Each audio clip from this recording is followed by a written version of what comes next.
Presenting the Heli-Tie Helical wall tie from Simpson strong tie. A stainless steel tie for anchoring building facades to structural members or stabilizing damaged brick walls. The Heli-Tie installs quickly and easily and provides an expansion-free, inconspicuous repair that preserves the appearance of the building. Here are the tools and equipment you'll need for installation. Using the specified drill bit, drill a pilot hole through the mortar joint and into the backing material. Drill should be in rotation-only mode when drilling into soft masonry or hollow backing material. Insert the Heli-Tie fastener installation tool into the drill. Next, place the blue end of the Heli-Tie into the installation tool and insert the tie into the pilot hole.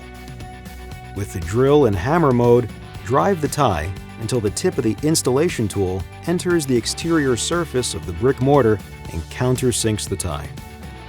Then, patch the hole with a matching brick mortar.